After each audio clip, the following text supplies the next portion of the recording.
Thank you for those who checked out my last story time. If you haven't, it's definitely on my page, but I'm back with another one. This story time is about how I realized that I no longer wanted to be a basketball wife. So again, this story takes place in Chicago. For confidentiality purposes, I'm not going to say who and what team, but we are going to get into it. So it all started when an associate of mine invited me to go to a certain team's after party after the game, and of course I said yeah. So we dress up and we get there, and it's just a whole bunch of people, because it was a private party, so it's just like a whole bunch of people basically waiting for the athletes to come in.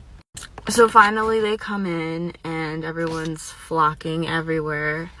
I was just chilling. I typically chill in situations like this. If it's meant for me, it'll come to me. If not, I mean, so like I was saying, I was chilling. One of the girls in the group was actually getting some attention, and I was just like feeling some type of way, because it was to the point where like no one was speaking to me, so I was bored, right?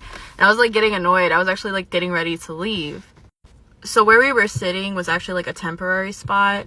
We were just in a section, but the person who actually had the section came in, so we had to move around, and we ended up right outside of a section with like a good bit of the athletes. So we're outside this section, and I start to notice that one of the athletes is looking at me. So I look at him back. And then he like gestures for me to come here, but clearly he's in a section. I'm outside the section, so I'm not just gonna walk up. So I gesture like, I'm out here. Finally, after all this back and forth, he gets one of the athletes that's closer to me to basically escort me up, climb over the couch, and get to the guy. And at this point, both of the athletes are laughing. They think this is hilarious. So I finally am right in front of him, and I'm like, hey, what's up? And he's just asking me a whole bunch of questions about who I am and what I do and all this small talk. And I'm just answering them. So now he wants to exchange info. But here's where it gets weird. This man gestures for one of his friends to come over to us and asks for his phone.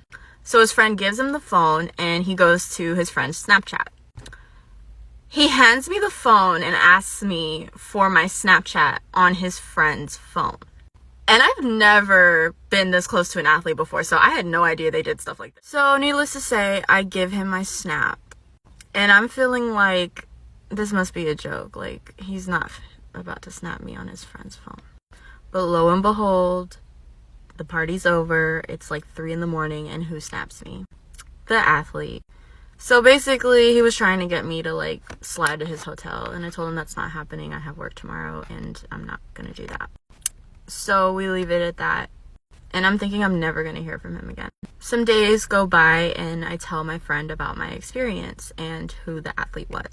Another plot twist.